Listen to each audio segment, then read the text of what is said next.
Today we're going to go over how to download Unity. There is a very detailed explanation for this that Unity provides.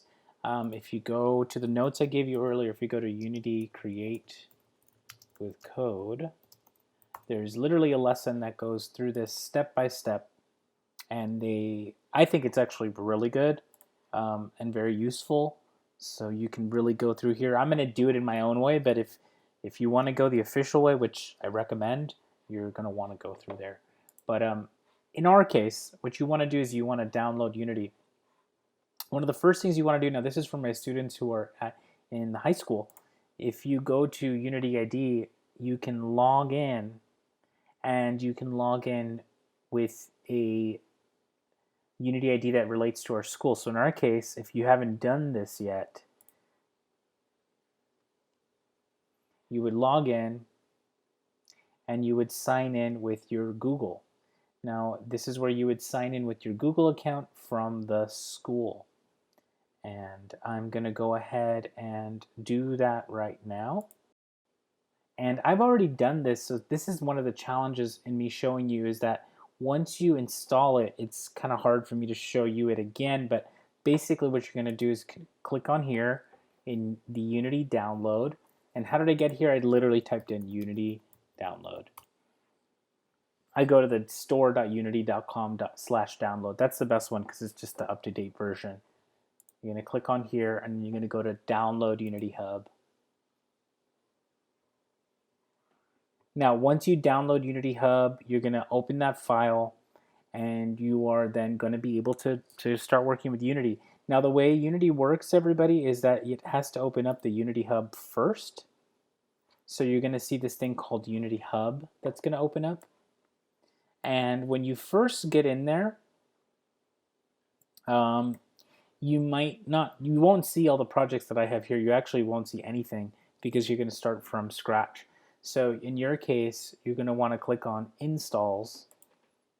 And this is where you can actually add the different versions of Unity that you can use. Now, this is probably the trickiest part, is understanding that there are different versions of Unity and that each of the versions does its own thing. But basically, you want to add the most recent one because that's the one you want to start with. So in my case, if I don't have that one yet, I would click on Add and I would go ahead and click it. Now, there are many different versions. So again, pick the one that you think makes the most sense for you. So I'm going to add the most recent one. Now, you can also install the other modules here. This will allow us to export it later. For now, I don't need to do this because I'm going to come back to this later. So I'm just going to press Done, and it's going to go ahead and install the newest version. Now, the reason I didn't install the modules is because they actually take up a lot of space, and I don't really have too much space on my computer. So, and I don't need them for now, so I'm just going to avoid them. I am going to have to come back and adjust this later, but for now I'm just going to let it install. One thing to note is that there are many different versions of installs on my computer, and that's because Unity keeps updating, and sometimes you have to download the newest version to download the newest packs or projects. Also, sometimes you might find a really cool package or project out there that's old, maybe made a couple years ago, and you need to download an older version. You'll also notice that my older versions, one of them has all these little symbols, and that's because I installed the packages that will allow me to export it to different formats. Again, I didn't do that right now just because I wanted to save some time, and also because we can figure it out later. But for now, let's go to projects. And what we're going to do is create a brand new project, and I'm going to use the notes that are on my blog, everybody, artsandjustice.org. And if you go and click under Digital Arts, it should be up there near the top. It's called Unity Basics, and we're going to basically be building a game from scratch. Now, this is not the only way you can do it. There are many tutorials out there, like I mentioned to you before. Create with Code, great tutorial. It gives you a lot of pre-built stuff. But for this practice, we're going to just do everything ourselves, which I think is also a good idea. Now, this is specifically for my students who've been in Digital Arts 3.4, where we've already built Maya models, and now what we're doing is we are adding the functionality to that. We're going to start bringing everything together. So we had to install Unity. We had to have the Unity Hub open. We had to have the installs correct. Now we're ready to make a project. So you're going to go into your project menu and you're going to go to New. Now in this case, we're going to call this, we're going to make a driving game.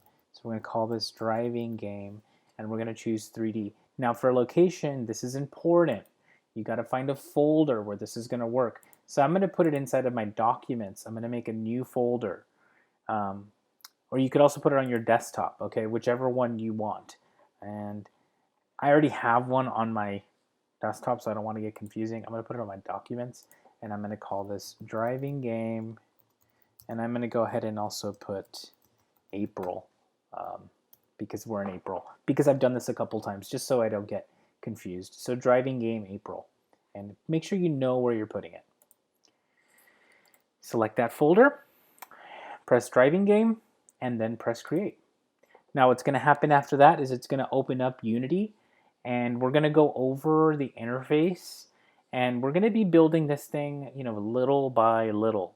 So don't rush it. So I'm going to close this here.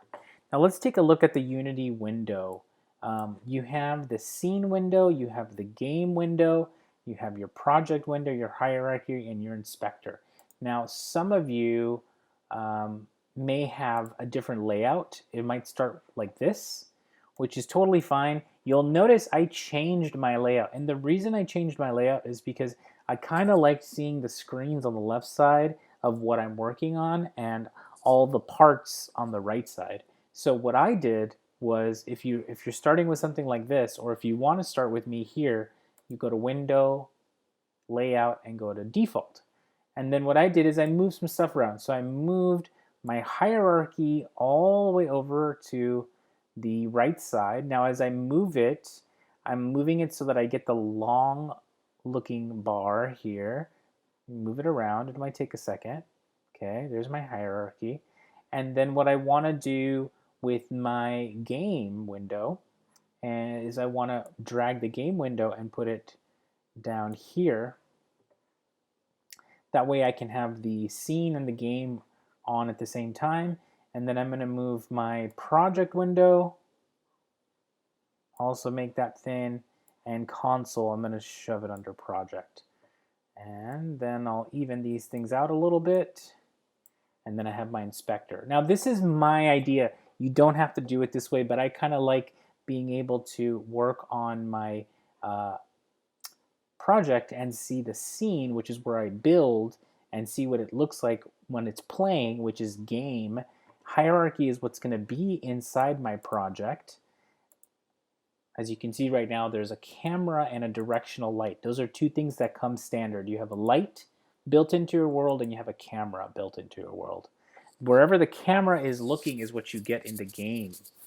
And then if we take a look down here, project, everybody, this is where all your folders are, where everything's going to be put in there. You're going to be nice and neat with that. Console is what shows up what the computer is thinking. You're going to get error messages and stuff here. We're going to be looking at this a lot when it gets tricky. But project, console are underneath my hierarchy, and my inspector is on the right. The inspector, it's kind of like Photoshop. If you think about the way you have layers, and layers have properties and have effects and everything, all that is here in inspector. So, you know, your hierarchy is like your layers, and then your inspector is kind of like the stuff that's in your layers and what you can modify and change. And it's not exactly like Photoshop, but it helps me think about it in a similar kind of way. Okay, so we have opened up Unity, and the first thing that we want to do is we are going to make the road that we are going to be driving on. So what we're going to take a look at, and we can, you know, move our windows around here. This is your gaming window. This is your project window. So your scene window where you're building your project. So we can focus here for a minute. What we're going to do first is create the road. So what we're going to do is we're going to right click inside of our hierarchy window where all of our objects live. And we're going to right click, and we're going to go to 3D object, and we're going to choose a quad. Okay. Now the quad is going to be a little square that's going to appear on the canvas. Now, how do I navigate around here? Well, if you zoom with your scrolling wheel, this is why it's nice to have a 3-button mouse, everybody. Even if you're on a Mac, you should, because it's going to make life a lot easier. You can zoom in with the scrolling wheel. But then you have a whole bunch of tools up here that allow you to move around. And these tools are controlled by the letters Q, which is for zooming, W, which is the hand, E, which is rotate, R, which is scale, T, which is the rect tool. And these are the things that allow you to move things around, rotate, etc. So what we're going to want to do right now is take a look at this object that we created. If you hold down Option, everybody, you can move. I'm holding down Alt Option, and I'm dragging around my left click. I can see that I created basically a little square, right? That's what I created. And I had to go around it to see it. Now you'll notice that the camera was facing the square, which is why I see a little square down here. Now this is cool, but I actually want this to be a road. So what I'm going to do with this is I'm going to change its setting. And I can do that by using the rotation tool, but I can also do that up here in the inspector. So let's take a look at what we built. We built this thing called a quad. Now this quad, I'm going to go up here to rotation, and I'm going to type in 90 for the X. Oop, not 900, 90, excuse me. And that means that now that square is on the ground. And that's good. I just rotated that square down to the ground. We can also call it, instead of quad, if we press enter, let's call it road. Okay, now obviously it's a tiny little thing right now, but we're going to make it bigger. So what we want to do is we want to find a material that we want to apply to this project. I looked up road texture seamless, and I found a whole bunch of different road pictures. But if you wanted to do, it could be anything. We're just making a surface. In my case, the driving game, I want it to look like a road. But if you wanted to have grass or water, because maybe you're going to make a jet ski, whatever it is, just find some sort of texture. Okay. Now what we got to do is we have to prepare our folders inside of Unity for this. So let's go ahead and do that now. In the project window, everybody, that has all your folders, you're going to go inside of there, and you're going to make a new folder. Now I already just did this, but so I'm just going to just show you again. Right click on assets, create folder, okay, and then call that new folder materials. Now in this folder, you're going to right click and you're going to choose create material. And let's call this material road. Okay, now in Unity, when you see these circles, these are the material, the shader balls for a material. This will all make sense in a sec, okay? But we have to make sure we create a material in there. This is going to be the material shader ball that Unity will use. Now in the assets folder, let's make another new folder, create folder, and call this folder textures. And now in this textures folder, that's where I actually want to put the picture. So I'm going to grab the picture and put it into the textures folder. Okay, so the materials has an empty shader ball, and the textures folder has your picture. Now let's go back to the shader ball. Now let's take a look. When we click on the shader ball, let's take a look at the inspector. And in the inspector, where it says albedo, this is where you're going to click and you're going to find the road texture. So while you're clicking on material albedo, and this might be a little bit tricky at first, but this is what you are now going to adjust without double clicking. want you to click on texture, and I want you to just drag your image into Albedo. Okay? What you've done is you've dragged the image from texture into the shader ball Albedo little open thing right there. Okay? So now the shader ball in materials has the road applied. We're halfway there. Now we're going to apply this texture, or I should say this material, to our object. So now we're going to click on our road. And we're clicking in our hierarchy. Now what we're going to do is take a look at its settings, and you'll notice that it has something called a mesh renderer. And you'll notice right now that it says default material. So right here, what you're going to do is you're going to go to your materials now and drag that road material into there. So from materials, you drag into element 0 of the mesh renderer. And now if you take a look at your road, you've now applied that image. Now we want to modify this quad and make it a lot bigger and make it repeat. So let's take a look at its settings, and let's adjust its Y value and make it really long. Now I'm going to make it super, super long, something like 30. Okay, you'll notice it's stretched out the road. I know it doesn't look good yet. Don't worry, we're going to fix that. And you'll notice that our camera that's been looking at our world is looking down now at our road, and our road got a lot longer. So now let's adjust this. Let's adjust the road a little bit. So let's say right now, if you take a look at the camera's over here. Here's your road. I actually want the camera to stay where it's at, but I want to probably just adjust this quad object, this road object, and move it. So I'm going to move it. I'm going to use the W key on my keyboard, and I'm going to move it. Right now, I don't want to move it too far away because in my game, I just want it to start somewhere right around there. Remember, this is your game down here. So I want the game to start with the road near the end. That way we have a lot of road to travel. Now, as you take a look at this road, you'll notice we still have this stretchy look. So let's actually fix this up a little bit. So let's click back on our shader ball inside of materials.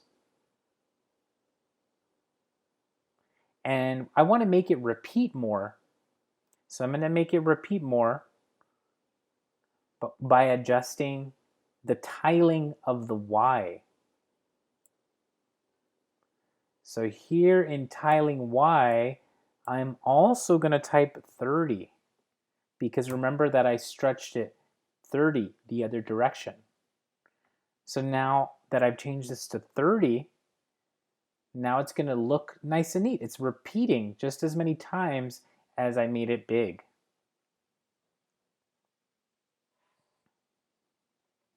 Now let's test this road out, okay? We built a basic road, it goes on for a long time. Now let's test it. Let's create another object and introduce it into this game. We're going to right click inside of our hierarchy. We're going to go to 3D object and we're going to click on sphere. Okay, this is going to make a 3D ball. Now the 3D ball is going to land where it lands. You can move it a little bit closer to the camera if you want. I'm going to move it closer by dragging it. I'm using the W key, and I'm going to bring it up a little bit high into the sky.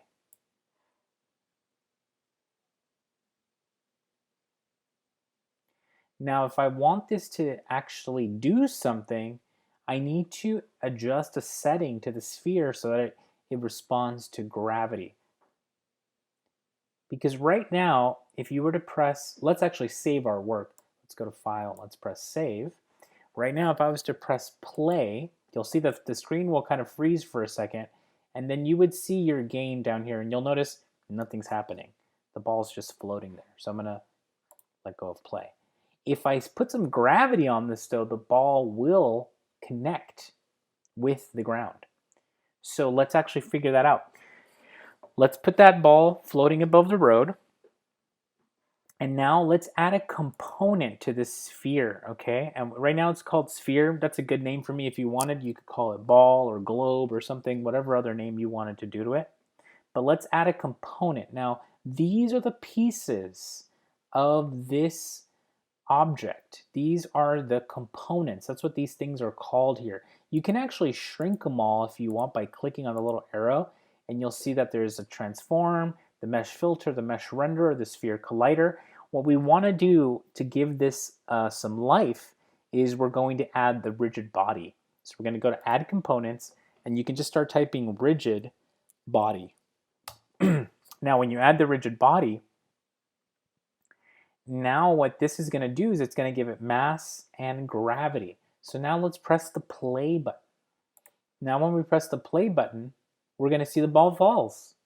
Look at that. We have some interactivity, which is pretty awesome.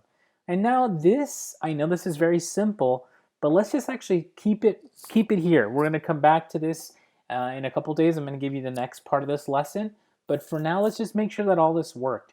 And right now, let's experiment. Right now, if you move your little sphere off to the side a little bit, remember it has gravity now because of rigid body. If you press the play button, if you're off, it's not going to land. But look at that. It's going to bounce right off and fall into infinity. So this is pretty cool. Look at that. It's in just a few steps, we're able to have some interactivity. You can see that it'll land on the edge. It'll stay there. But if I push that thing over a little bit more and make it fall down, it's going to roll. Right? Super cool. Now what you could do here, everybody, is add different textures to your road. Obviously, it does not have to look like the same road I've done. You could introduce different objects. But for now, this is good. Now what you'll want to do is you're going to want to save this scene. So we're going to go to File, Save As, in Scenes. Make sure you're in your correct folder, and you can call this Road Scene. Cool. That means that we will have this scene for later. Next time we come back, we'll be able to get back to where we were. So that's where we're going to stop for now, everybody. I know it's really simple, but hopefully you followed along and you got all those pieces. And then we'll come back and we'll do some more. Okay, have some fun.